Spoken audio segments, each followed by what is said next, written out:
Hello, I hope you all enjoyed my hip presentation. Today we will be going through the knee anatomy. The knee is one of those joints that seems very simple. It's a hinge joint, but it is much more intricate than it appears. So same kind of format in terms of wanting to give clinical examples, going over anatomy, but lots and lots of information in this PowerPoint. The requirements of the knee are great stability and extension and great mobility and flexion. And it obtains these by anatomical complexity. But due to its lack of actual interlocking surfaces needed for mobility, the knee is very susceptible to injury. Flexion, extension, and axial rotation are the motions seen here. Flexion of the knee is greater in hip flexion and less in hip extension. And it can be limited in extension by the hamstrings losing their efficiency or by quad muscle length.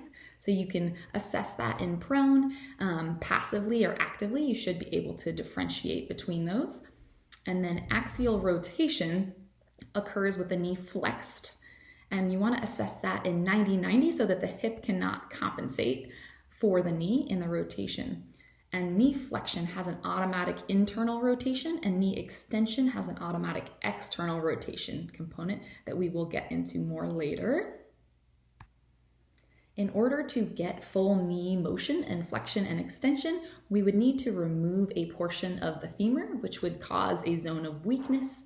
So therefore, there is offset by the femoral condyle so that you can get that full motion.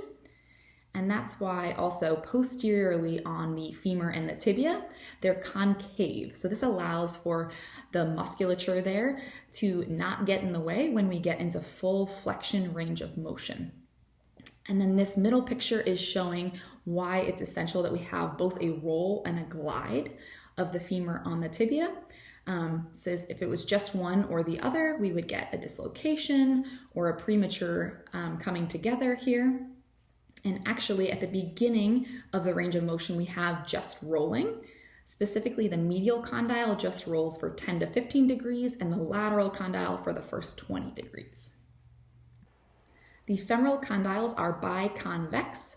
The medial femoral condyle actually comes farther distally than the lateral one, but they end up in the same horizontal plane because of the angle of the femur in the frontal plane. And arguably the most important part is that the lateral femoral condyle extends more posteriorly in the sagittal plane than the medial condyle, which is one of the things that allows for a greater posterior excursion of that lateral femoral condyle during flexion. The medial tibial plateau is biconcave, and so that allows it to have greater stability than the lateral condyle.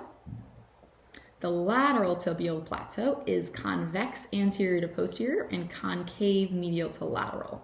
So it is less stable due to the convexity, and it relies more on the ACL being intact. Axial rotation in the knee happens around the intercondylar spine, and the anatomy is such that it allows for flexion and extension as well as rotation. The axis of this rotation is this medial intercondylar spine, shown with the arrow here. And the reason this is the area for rotation is because this medial spine is actually taller or higher than the lateral spine. And it's also a concave shape anterior to posterior. So when the medial femoral condyle comes into contact with it, it's actually blocked and it becomes a pivot point, the axis of rotation. And so the medial femoral condyle doesn't have to travel quite as far because of that. And the lateral femoral condyle has to travel farther because it's further from that pivot point. Different parts of the patella articulate on the femur depending on the range of motion. In extension, it is the inferior part. In mid-flexion, it's the middle facets. In full flexion, it's the superior facets. And then when you get to deep flexion, it is superior and the odd facet. When you are in flexion, the patella has a force that's really being pulled into the femur. When you are in extension, that force really diminishes. And then in hyperextension, the force is actually going away from the knee. Another thing that can potentially alter the way the patellar tracks is the anatomical variation. So this HKA line, the hip, knee, ankle, this is the normal position. So it runs straight, inferior, and medial, but the angle of that depends on how wide the pelvis is. And just to point out, this is different than the Q angle. But if this HKA line runs lateral to the intercondylar eminence, then you have genu valgum. So you can have lateral patellar tracking. You can also get increased stress on this lateral joint space and have OA there. If the HKA line is medial to the intercondylar fossa, then you have genu varum. You can get medial patellar tracking, and that medial joint is going to wear more. The patellar retinaculum has lots of different attachments. There are the superficial attachments that are shown here, and then these are the deep attachments. I'm not going to go through each one, but I want you to appreciate that specifically when it comes to your total knee patients. I think it depends on the surgeon, but typically the medial patellar retinaculum is cut through so that the patellar can be pulled back and get in to do the surgery. So after the surgery, it's normal to have a hard time activating the quad, which can then cause that patella to not track well, and you can get that clicking and popping. So strengthening the quad is always a good option, but another potential reason for that clicking and popping and not tracking well could be because one side of that retinaculum is no longer intact, so the symmetry is off. The fibrous and synovial layer are not adherent throughout the entire joint capsule. That synovial layer is really to provide lubrication, so it's going into all the crevices in the knee, and the fibrous layer provides the stability, so it's really attaching the femur to the tibia. The synovial layer is what we're going to talk about more. So here is how it attaches to the tibia with the dotted lines. So it comes posterior medially and it blends with the PCL, and then it skirts around the ACL and the PCL. And then in the femur, in the intercondylar notch, it runs between the articular surface and the cruciate ligament attachments before bridging the gap between the two condyles just anterior to the cruciate ligaments. The cruciate ligaments then blend with it at the intercondylar notch. Medially and laterally on the femur, it attaches to the patellofemoral joint and along the edges of the articular surfaces of the condyle. And that is shown here. And then in this picture, the capsule is attaching along the edge of the shallow fossa overlying the patellar surface. At this point, it forms a deep recess known as the suprapatellar bursa. So this suprapatellar bursa attaches to the patella and it creates pleats up there in this little area. And in order for the patella to move 2 times its length in excursion, it has to unpleat. And this is an area that can often get adhered. So if someone's had a surgery or they've been immobile for a period of time, it's possible that that pleating is not unpleating. So a good technique to do is the soft tissue flow. The infrapatellar fat pad is my jam. It is between the fibrous and synovial layer of the capsule, and it acts to increase surface area of the synovial membrane. It acts as a stopgap or a shock absorber in the anterior compartment of the knee, and it has the greatest pressure in knee flexion less than 20 degrees or greater than 100 degrees, which suggests that role is to stabilize the patella in those extreme ranges of motion. And so really what's important to note is that there are a lot of pain receptors in this area. So if someone has had a arthroscopic surgery, most likely they're going in through this area and they would go through that fat pad. So as you can imagine, after that, there would be scar tissue formed. Most likely it could get fibrous in this area and this fat pad could get adhered. Because of the high nociceptor percentage there, it can really be a pain generator for these people. And there was actually a study that looked at a complete versus partial excision of the infrapatellar fat pad in a total knee replacement. And 1 year later, there was significant shortening of the patellar tendon in that complete excision. And I've actually asked a lot of the local surgeons, and some of them take it out and some of them don't. The infrapatellar fat pad can be the main pain generator, and that would be called Hoffa syndrome, and this is actually a test for that. Or it can just be secondary to any kind of surgery. And I find that most surgical patients do have tenderness here. And so if you palpate that area and it's painful, you can do a mobilization similar to what Tony Barr would have done for the calcaneal fat pad. So you move it in the different directions and you feel where it's restricted. And then whenever it's restricted, you hold that direction until you start to feel some mobility. You can also use tools in that area, works pretty well. If it's super painful and you need to get the pressure off the fat pad, there is a taping you can do. So the inferior pole of the patella going into the fat pad in this scenario would be the pain generator. So you're trying to pull the fat pad superiorly to get the stress off of it. A fusion in the knee can really live in these different bursa, and it can move around depending on the position of your knee. The function of the meniscus is to widen and deepen the tibial articular surface and increase the congruency between the two bones. So that is why we have this wedge shape to really make that possible. And then the meniscus are attached to the tibia anteriorly and posteriorly at the horns. And then they're also attached to the periphery, to the tibial plateau via the joint capsule and the coronary ligaments. The transverse ligament also attaches to the anterior part of the menisci and also attaches to the patella. And then the medial meniscus attaches to the MCL, as well as the fibrous expansion of the semimembranosus. And the lateral meniscus has an attachment to the popliteus tendon, as well as the PCL through the meniscofemoral ligament. The movement of the meniscus with motion of the knee, there's an active and a passive component. The passive component is it simply follows the femoral condyles. And the active component is caused by those different structures that attach to it. So in extension, it's pulled anteriorly by the patellar retinacula, pulling on that transverse ligament we just looked at. Also, the posterior horn of the lateral meniscus is pulled forward by the meniscofemoral ligament as that PCL becomes taut. And then in flexion, the medial meniscus is pulled by the semimembranosus, while the anterior horn is pulled by the ACL, and the lateral meniscus is pulled by the popliteal expansion. And then for internal and external rotation, the meniscus movement really just follows the femoral condyles.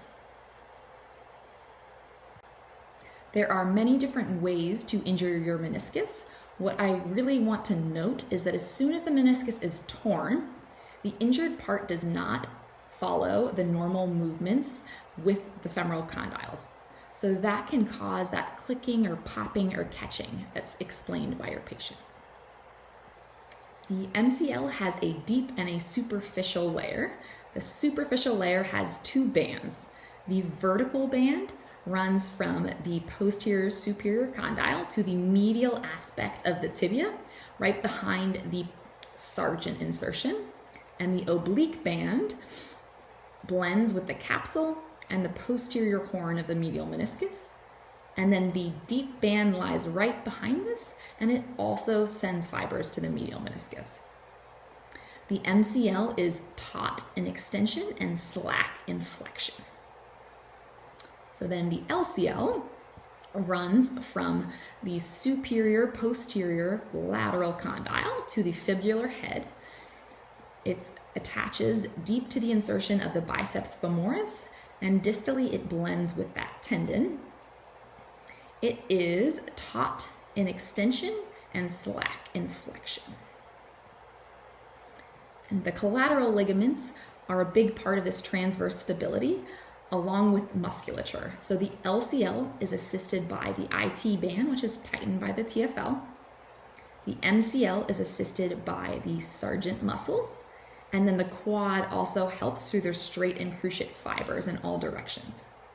I wanted to point this out here. So the MCL is here, and then the Sargent muscles and tendons. So this can go one of two ways in the clinic. You can already know they have an MCL sprain, and so you can try to get these muscles stronger to increase the stability in the medial part of the knee. Or you have someone come in and you don't know what the reason they have pain is, but they've got guarding in these muscles, and that could be a cue to you that there is not enough transverse stability. So potentially the MCL is implicated, or you really just need to work on that transverse stability in general. The anterior posterior stability of the knee. If you are in slight flexion or just in extension, the quad is the main support. If you are in hyperextension, the posterior capsule and the ligaments are taking most of the stress there. So the posterior capsule is strengthened by the capsular thickening over the condylar plates, the arcuate ligament from the fibular head, the popliteal oblique ligament, and the semimembranosus tendon. So these pictures I found in an article just really show you them more specifically and how these all can just come to stabilize. I just really liked them. And so this shows also that the flexors play an active role in limiting extension as well, as long as they are stretched by dorsiflexion at the ankle. I put this in here as a resource for you all. I don't know that it's all inclusive, but pretty close. So it shows you the support structures in the different areas. I just thought it was a great image. The cruciate ligament anatomy.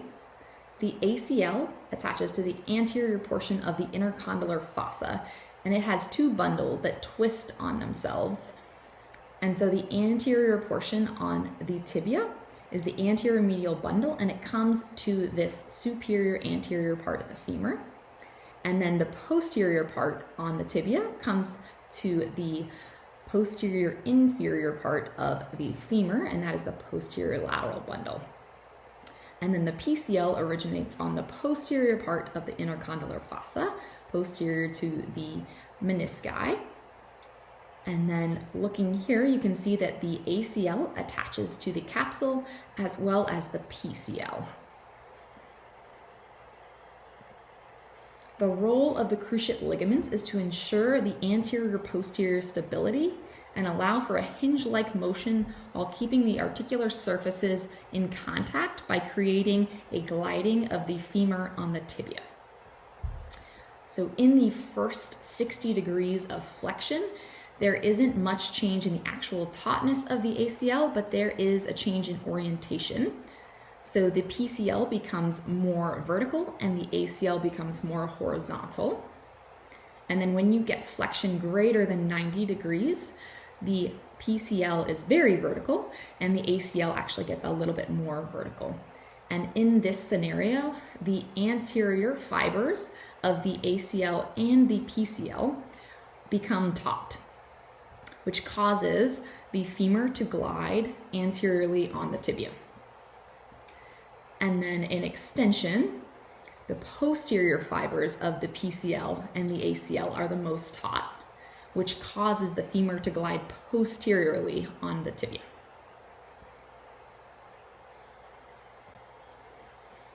Just thinking about the anatomy of the ACL and then a graft to replicate it, it seems hard for a single structure to replicate something that has those different parts. So this is just a picture of a double bundle of the hamstring tendon graft. And so they actually were able to put the origin or the insertion on the tibia and the femur, similarly to the actual anatomic ACL. And then but that is tendon to bone, so it doesn't heal as quickly. But then the patellar tendon for a bone-tended bone, they were doing here this rectangular graft, which is different than a circular one that they have used in the past to really try to get closer to the actual anatomy of the ACL. The rotational stability in extension is caused by the collaterals and the cruciates. So in medial rotation, the cruciate ligaments cross over each other and it brings the articular surfaces closer together. And in lateral rotation, the cruciates become parallel and the surfaces come apart more, so it's not resisting that. And then over here you can see that in neutral, the obliquity of the MCL and the LCL cause them to coil around the superior end of the tibia. In medial rotation, prevents the coiling, and it allows the ligaments to become parallel, which makes the surfaces go farther apart. So it's not resisting medial rotation at all. And then with lateral rotation, it actually increases the coiling. So it brings the surfaces closer together, which resists that motion. So lateral rotation is checked by the collateral ligaments and medial rotation is checked by the cruciate ligaments. These next two slides are really just a resource for you. So they came from a study that looked at 100 knees after they'd been injured under an MRI. So the goal was to categorize them into different mechanism-based categories to then help clinicians figure out a treatment plan as well as if this person needed surgery. So this was kind of where it started, but I thought it was helpful still. So it just shows you the different forces, the primary resistance and the secondary resistance. And then these are the categories they came up with. So here is the mechanism, how prevalent it was based on those 100 knees, what happened at the bone level, and then the ligamentous level. So if you have a patient and you know the mechanism of injury, this would be a great resource for you. If you're not sure what's been affected, you can see the different options and work your way through it. The quad is the extensor of the knee. It is 3 times more powerful than the flexors, and it also has to counteract gravity. So there are 4 muscle bellies that come together at the tendon that go to the anterior tibial tuberosity. The 3 vastus muscles are monoarticular. The rectus femoris is biarticular. And the vastus medialis is actually stronger and it descends more inferiorly than the lateralis to help support and check the lateral dislocation of the patella, so prevent it. And then the patella is a sesamoid bone. It's embedded in that extensor tendon, and its function is to improve the efficiency of the quad, to extend the knee by shifting the line of action of the muscles anteriorly. So Q is this force, and this is what it would look like without a patella. The rectus femoris is a hip flexor and a knee extensor, but how effective it is depends on the position. So when it is in hip flexion, it is a weaker knee extensor, and when it is in hip extension, it is a stronger knee extensor. So if you are really trying to isolate the rectus femoris, you could have them in prone potentially to do a TKE, so they're pushing up into knee extension, but also in some hip extension, or even in standing, bring the leg behind them. And the knee flexors are also hip extensors. They are a stronger hip extensor with the knee extended and a stronger knee flexor with the hip flexed.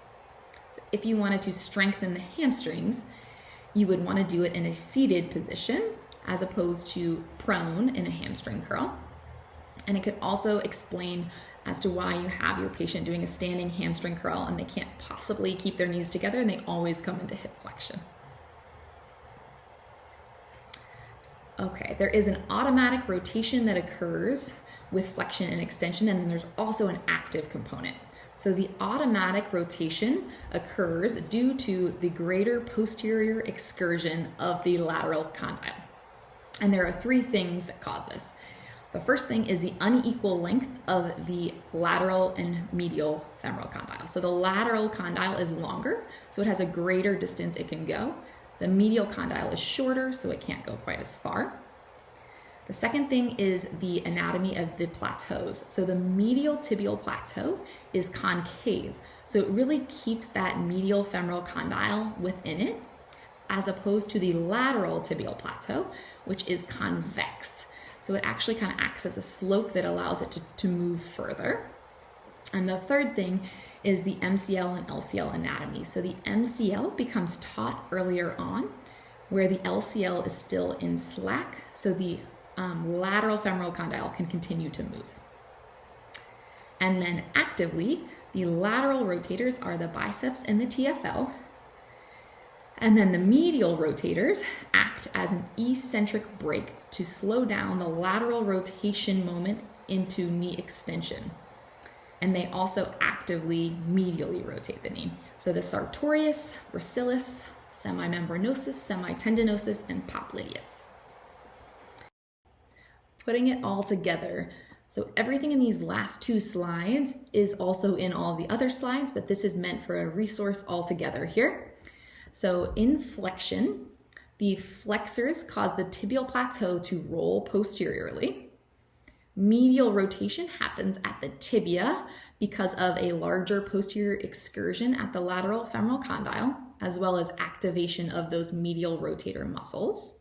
There is an inferior glide of the patella, and it moves through these different patellar facets. From 60 to 120 degrees, the anterior medial fibers have increased tension, resulting in the femur gliding anteriorly on the tibia. Passively, the meniscus follow the femoral condyles posteriorly. Actively, the medial meniscus is pulled by the semimembranosus posteriorly, while the anterior horn is pulled by the ACL. The lateral meniscus is actively pulled posteriorly by the popliteal expansion, and the LCL is taut and MCL is slack. And then for extension, it is essentially exactly the opposite. So I won't talk through that for you, but I hope this has been helpful. Here are my references. The knee is just so much more complicated than it seems like it is, but I hope this was helpful and you can use this information, and I will see you at the foot and ankle.